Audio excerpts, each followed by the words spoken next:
very good morning and welcome to Breakfast News, where we get you the day's top stories, what to look forward in the day ahead as well. I'm Tracy Shilchi and here are the headlines. India and Pakistan to resume comprehensive dialogue process. Issues include peace and security and Jammu and Kashmir to be part of dialogue. Foreign secretaries to work out the modalities. Sushma Swaraj to make a statement in Parliament on her Pakistan visit. Prime Minister Narendra Modi will travel to Pakistan next year for the SAARC summit. Government plans to counter Congress's campaign in Parliament. Alleges main opposition is stalling key bills. The Congress counter says it is awaiting Centre's revised formulations on GST. As rains return to Tamil Nadu, Chief Minister writes to Prime Minister urging him to declare floods a national calamity. More rains are forecast in the next 24 hours. And with 2 days left at the climate conference in Paris, negotiators release a shorter draft of the agreement. US announces plans to double the grant to help developing nations adapt to climate change. But first, what's going to be the big focus today? India and Pakistan have decided to engage in a comprehensive dialogue that will include peace and security and the Jammu and Kashmir issue. The decision was taken after Sushma Swaraj's successful visit to Pakistan, where she met Pakistani Prime Minister Nawaz Sharif and Foreign Affairs Advisor Sartaj Aziz. Sushma Swaraj will be making a statement in Parliament today over her visit. The process that began with this courtesy meet, as many called it in Paris, has ended in the announcement of the beginning of the comprehensive dialogue between India and Pakistan. The announcement of the end in the logjam in ties between the two sides was made after External Affairs Minister Sushma Swaraj met Pakistani Prime Minister Nawaz Sharif and held talks with the Pakistani Foreign Affairs Advisor Sartaj Aziz on Wednesday. हम दोनों देशों ने समग्र वार्ता प्रारंभ करने का फैसला ले लिया है। मैं बता रही मुझे पूरा कर लेने दीजिए, मैं बता रही हूँ। जो डायलॉग कॉम्पोजिट डायलॉग के नाम पे चल रहा था, बाद में रिज्यूम्ड डायलॉग के नाम पर चला, हमने तय किया है कि हम नए सिरे से उसको कॉम्प्रिहेंसिव बायलैटरल डायलॉग कहेंगे। कॉम्प्रिहेंसिव बायलैटरल डायलॉग में वो सभी पिलर्स होंगे जो कॉम्पोजिट डायलॉग में थे, और उसके अलावा भी कुछ और चीजें जोड़ी जा सकती हैं। The comprehensive dialogue will include discussions on security, confidence-building measures, economic and commercial cooperation, counter-terrorism, religious tourism, narcotics control and humanitarian issues. Pakistan has also assured India about the steps taken to expedite the early conclusion of 26/11 Mumbai attacks trial. इस comprehensive bilateral dialogue को आगे कैसे बढ़ाया जाए, इसके लिए दोनों देशों के फॉरेन सेक्रेटरीज को हमने कहा है कि वो बैठ करके शेड्यूल भी इसका तय कर लें और मोडेलिटीज भी। शेड्यूल यानी कब कब किस किस पिलर की मीटिंग होगी, और मोडेलिटीज यानी कौन कौन सेक्रेटरी या किस लेवल पर ये डायलॉग होगा। लेकिन जो सबसे बड़ी चीज़ है कि जो कॉम्पोजिट डायलॉग और बाद में रिज्यूम डायलॉग के नाम से चीज़ रुकी पड़ी थी, वो बैंकॉक में हमारे एनएसएस की मीटिंग के बाद, और वो एनएसएस की मीटिंग की टॉक्स, वहाँ की वार्ता सफल होने के बाद आज जो हम लोगों की मुलाकात हुई, उसमें हमने ये तय किया कि भारत और पाकिस्तान आपस में समग्र वार्ता करेंगे। Apart from the resumption of talks, the big takeaway has been the announcement of Prime Minister Modi's visit to Pakistan next year to attend the SAARC summit. The quick-paced developments after the Modi-Nawaz meet in Paris also saw the national security advisors of both the countries meet in Bangkok on Sunday. Bureau Report, Rajya Sabha TV. And UN Chief KiMoon has welcomed the resumption of dialogue between India and Pakistan. He said, and I quote, "We always welcome the efforts by the leaders of India and Pakistan to resolve any of their differences bilaterally through negotiations, and we hope that that proceeds," unquote.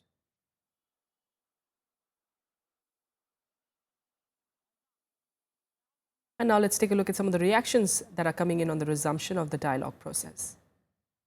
This is the best possible outcome. There's been a phenomenal amount of discord, dissension, distrust between the two nations. It is time that we give talks an opportunity. When the meeting took place between the NSAs and foreign secretaries, apparently the Pakistan army was on board, because the NSA is a Lieutenant General of the Army, and he was chosen and so put there in place of Sartaj Aziz by the Pakistan Army and the ISI. You see, all these talks are meaningless unless they are followed by strong action to fight corruption, fight terrorism. That large number of violations have taken place in ceasefire. Terror is being exported to India, which is what we have sufficient evidence about it. Unless that issue is resolved from all angles, I don't think the talks have any meaning. It's a very good step from the leadership of both the sides. It's a welcome step that both sides have decided to resume the composite dialogues, and the deadlock which was there since long has finally broken, and we hope that both sides will move forward and will discuss all the pending issues between them. This is a kind of compromise which has been worked out between the two nations.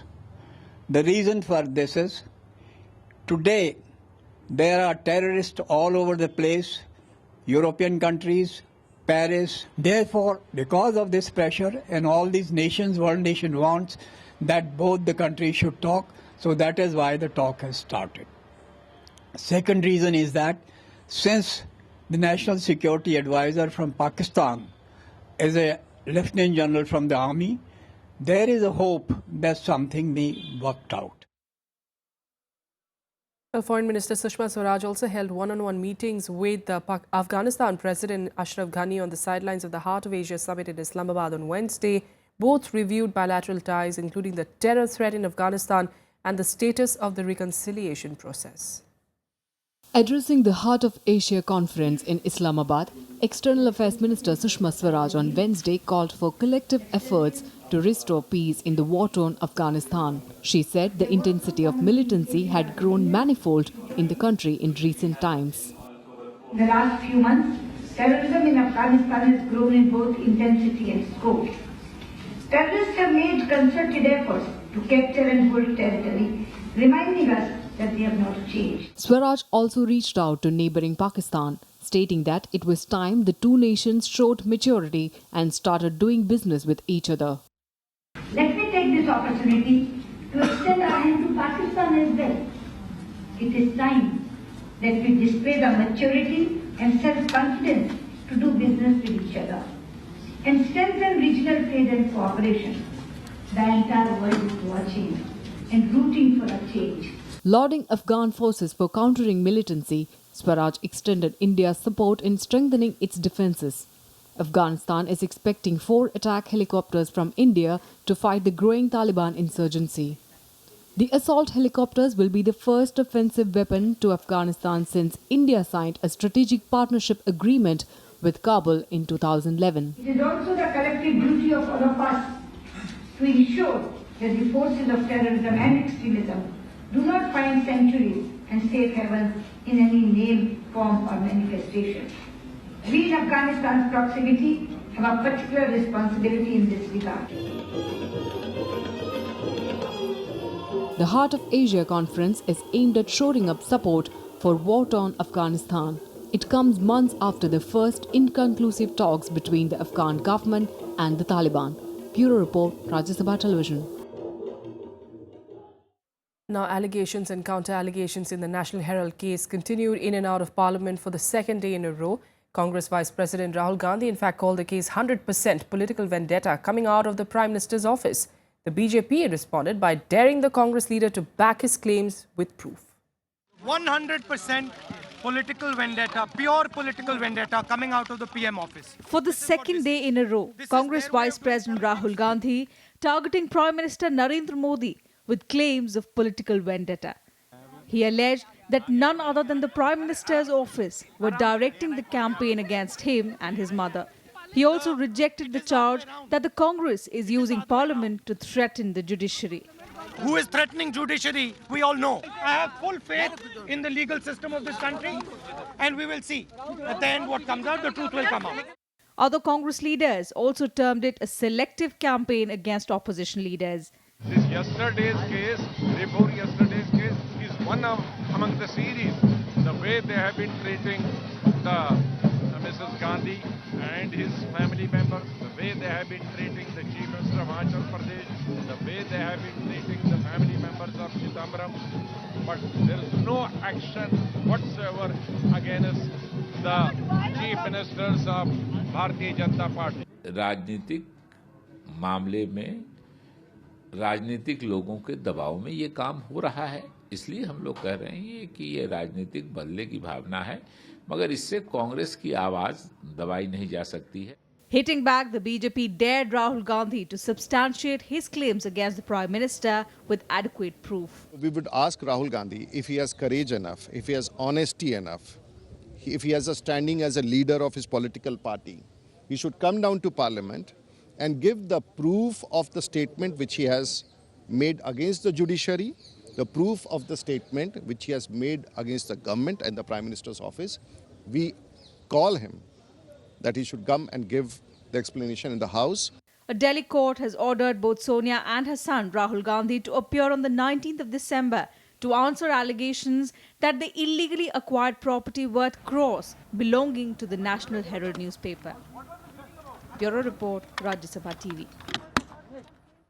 And the logjam in Parliament due to Congress protests over the National Herald issue came up for discussion on Wednesday in the Union Cabinet, where where ministers felt that key legislations including GST bill should not become a casualty, and there was a need to counter opposition campaign.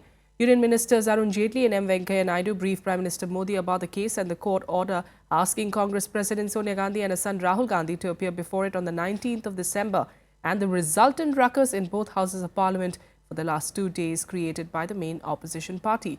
Cabinet ministers were unanimous in seeking a robust counter to the Congress's campaign, which has attributed political motive behind the case. The government has been attacking the Congress for seeking remedy from Parliament for something that happened during a judicial process, and has been suggesting that the main opposition party was doing it to block the passage of key reform measures, including GST. Trying to prevent the governance and stalling important legislations through unconstitutional and undemocratic methods, as being done by the Congress, is the real threat to democracy. The Congress has rebutted the centre's allegations that it is stalling key reforms in Parliament. Speaking on the GST bill, senior Congress leader P. Chidambaram has said that the party is waiting for revised formulations and the government has not given anything so far. Chidambaram said that the issue has been discussed with the Congress President and the Vice President. He also said that the party's opposition to 3 key issues remain and it is awaiting the government's revised formulations. Both the Congress President and Dr. Manmohan Singh told the Prime Minister that we have 3 major concerns on the GST bill, and we have given our formulation of how those concerns should be addressed in the bill. There was a discussion. The government explained its position, and we said we will reflect upon it, but we would like to have the government's formulation on the 3 issues. As of now, we do not have the government's formulation on those 3 issues. With that, a quick break here. More news continues on the Breakfast News. Stay with us.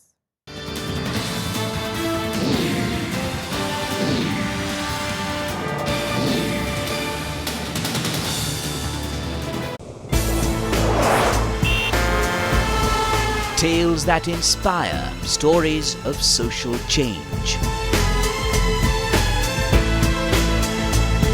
A salute to diversity, promoting public discourse. Events that motivate, inspiring the innovative spirit. Watch Rajya Sabha television documentaries every Friday at 10:30 p.m., Saturday 12:30 p.m. and Sunday at 1 p.m.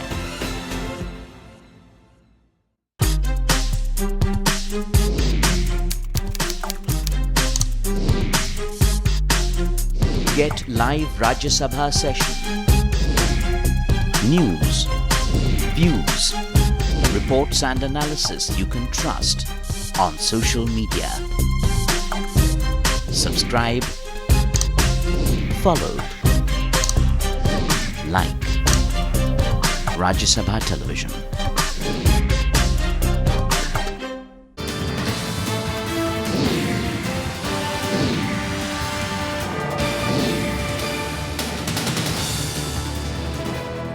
Welcome back. The Union Cabinet has given its approval to the Real Estate Regulation and Development Bill 2015 as reported by the Select Committee of the Rajya Sabha.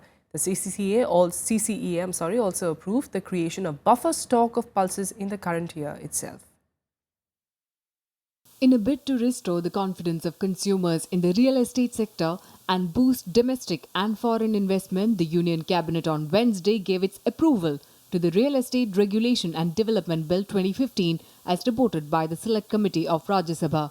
The Cabinet also approved central legislation to declare 106 additional inland waterways as national waterways. Measures to encourage shipbuilding and repair industry under Make in India initiative. MOU between India and Indonesia in the field of new and renewable energy cooperation. MOU between India and the United Kingdom in the field of cooperation in the energy sector. In the wake of the recent crisis related to rise in prices of pulses, the CCEA has approved the creation of buffer stock of pulses in the current year itself. Procurement of 50,000 tons will be made from the Kharif crop and 1 lakh ton from the Rabi crop. The CCEA also gave its nod for mandatory use of jute in packaging for the year 2015-16. Vishal Dahiya's report for Rajya Sabha Television. India is all set to get its first bullet train, not from Chinese makers, but from Tokyo. The low-cost plan and a promise to have a substantial Make in India component and transfer of technology helped Japan clinch the deal. The 98,000 crore rupee project was cleared by the cabinet on Wednesday evening. It is set to be announced during Japanese Premier Shinzo Abe's visit later this week. Tokyo is expected to finance a bulk of the project through a $8 million loan. The first high-speed train will run between Mumbai and Ahmedabad with the possibility of extending it to Delhi in the future. With trains zipping along at up to 320 kilometers per hour, the Mumbai-Ahmedabad railway is expected to shorten travel time between the two cities from around 8 hours to roughly 2. Construction is supposed to begin in 2017 with completion slated for 2023. India has plans for 7 high-speed rail corridors starting with this one.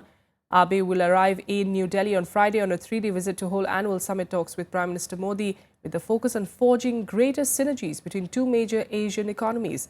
They will review implementation of various decisions taken in the course of the last 1 year, and the summit meeting will be held on the 12th of December.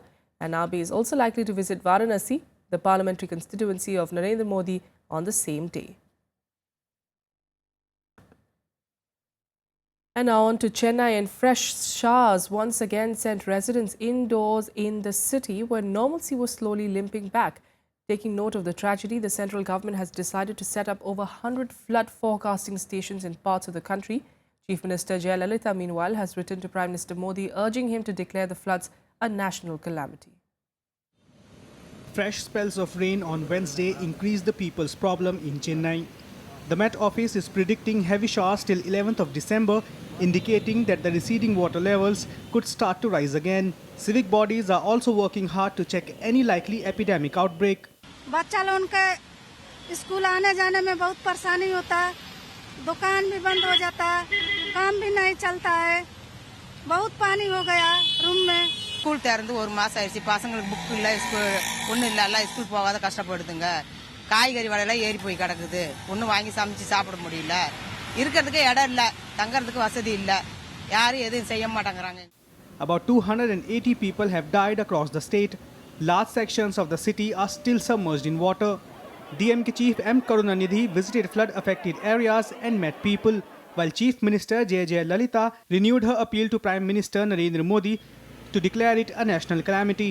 Bureau Report, Rajya Sabha TV. Right, for more on the developing situation there in Chennai, we're joined by Suresh Kumar, who's a journalist based in Chennai, joining us on the phone line now. Suresh, thanks so much for being here with us on the Breakfast News. After a 2-day respite, rains again. How are people dealing with that? Life in Chennai is limping to normal. Still, there is waterlog in certain parts above Chennai. The district administration is working 24/7 to remove the waterlogging parts. 90% of the areas in Chennai are with power right now. DOT lines and with mobile services are back to normal. Buses are playing as normal, and few schools are being opened today. Other schools will be opened after Monday because they'll have to have repair works done due to the floods in the classrooms and the compound walls, etc. Yes. DMK Chief Karunanidhi had visited the flood-affected areas in Adyar, Deripete and Kothurpuram and given relief measures to the people affected.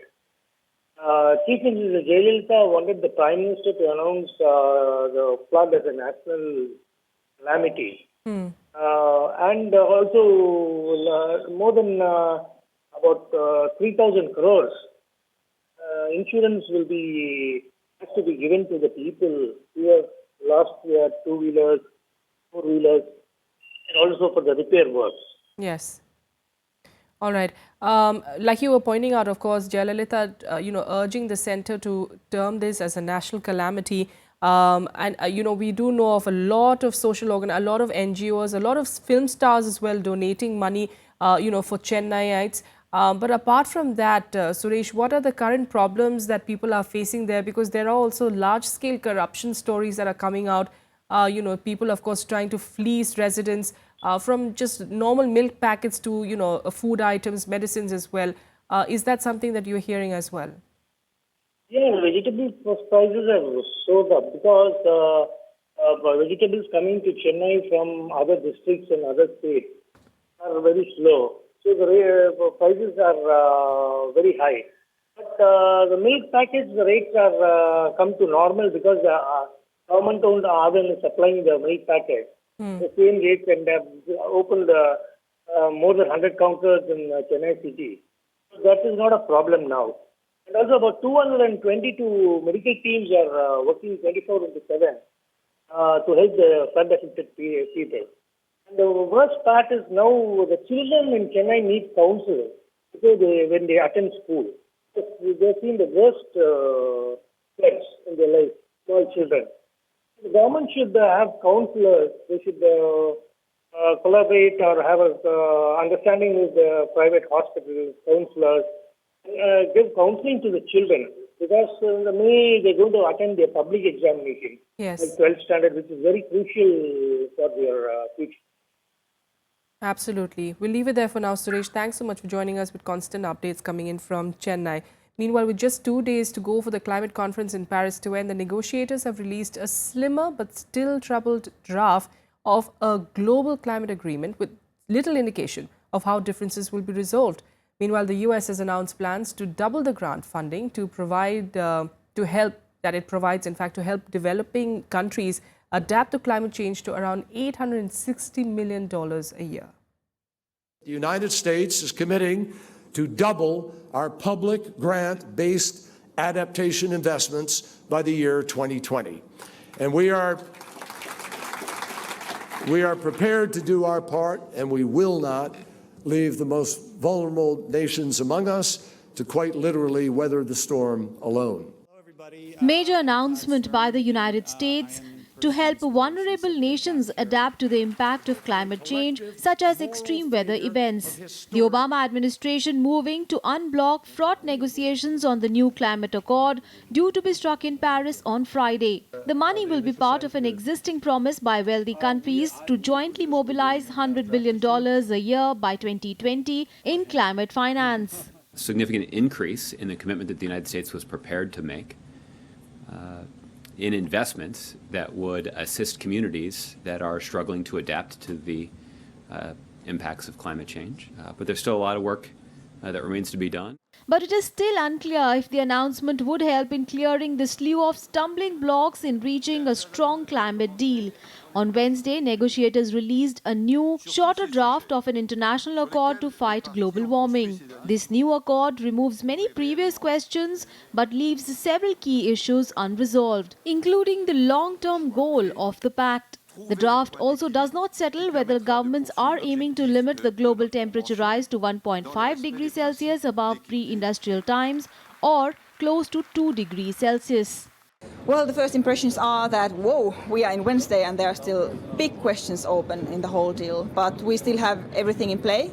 So let's hope for the best now. Ces négociations, d'une manière tout à fait ouverte et transparente, auront lieu entre mercredi après-midi, mercredi dans la nuit et jeudi. Et j'espère que à ce moment-là, nous aurons suffisamment avancé pour que, après une série d'itérations, India has once again asserted that the goal of capping the global warming to within 1.5 degrees will require developed countries to massively reduce their emissions and scale up the financial support to developing countries. Meanwhile, activists from Greenpeace rolled a 2-story high mechanically operated polar bear into the conference venue on Wednesday morning. It was one among many scattered protest actions scattered around the 2 weeks of talks. The talks in Paris are scheduled to end in 2 days. Bureau Report, Rajya Sabha TV. German Chancellor Angela Merkel has been named the Time Magazine Person of the Year. She's only the 4th woman to make it to the magazine's annual cover. Her handling of the migrant crisis in Europe tipped the scales largely in her favor. Arguably the most powerful woman in the entire world and European politics, Angela Merkel. Only the 4th woman to ever receive the honor, Angela Merkel has been named the Times Person of the Year. In the challenging year that 2015 was for Europe, forcing the world to wonder whether Europe could continue to exist, Merkel's resilience and leadership made her a force to reckon with, an indispensable player. Merkel stood firm in the face of mammoth obstacles of Europe's serial debt crisis, prospects of Greek bankruptcy that threatened the very existence of the Eurozone. She also led the West's response to Vladimir Putin's stand on Ukraine. From steering Europe through serial debt crises to welcoming literally 1 million migrants from Syria and other tumultuous places into Europe, and pressing forward with her vision of an open and borderless Europe, we deemed her the person who most affected the news and the world in this past year. Merkel topped the short list of finalists that included US Republican presidential candidate Donald Trump, who came in 3rd, the Islamic leader Abu Bakr al-Baghdadi, who was runner-up. Merkel's decisions were always calm and calculated. Even when confronted with the migrant crisis in history, Merkel was fearless. She held her moral ground, viewing thousands of refugees as victims to be rescued, welcoming them with warmth despite tough opposition. It's true that Merkel's decisions, especially on her policy on refugees, they've caused her to drop in her polls. She hasn't necessarily been met with full-throated approval on some of these decisions, but she's working through them. And it's important to us also to measure. To us, that's a measure of her influence, that people react strongly to her, whatever she does. Finally, the carnage in Paris. At a moment when much of the world is engaged in a furious debate about the balance between safety and freedom, the Chancellor sets the perfect model for humanity, calling the world to believe that great civilizations build bridges, not walls. Bureau Report, Rajya Sabha TV. And now let's get you some more international news and updates in World Wrap. Greek police on Wednesday rounded up some 2,300 migrants who had been stranded for 3 weeks at the border with Macedonia and transported them to Athens, dashing their hopes of seeking asylum in northern Europe. Some 350 police were involved in transferring them on 45 buses to an indoor sports stadium in Athens used during the 2004 Olympic Games and to a discontinued airport. Saudi Arabian women running for election are making history, as it is the first time that women are allowed to vote and contest polls in the kingdom.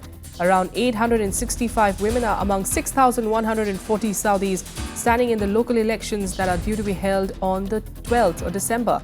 Women's participation in the polls, the third of their kind in the oil-rich Gulf country, was decreed in 2011 by the then King Abdullah. The monarch, who died in January, had also ordered that 20% of members of the kingdom's quasi-parliament, the Shura Council, be females. UN Security Council will hold a meeting today to discuss human rights violations in North Korea. The meeting was scheduled after 9 council members, including Britain and France, called for talks on Pyongyang's dismal human rights record. Several North Korean escapees, including a former political prisoner, will attend the special session, the second time that the Security Council will discuss the regime's human rights record as a threat to international peace and security. Dozens of people were killed in fighting at the airport in the southern Afghan city of Kandahar after an overnight attack by Taliban insurgents, while a key district in neighboring Helmand province fell to the insurgents on Wednesday. The attack on the airport, one of the most heavily protected bases in the country, underlined the Taliban's ability to inflict serious damage on security forces that are still shaken by the insurgents' brief capture of the northern city of Kunduz in September. And that's all we have for you on the Breakfast News. Have a good day.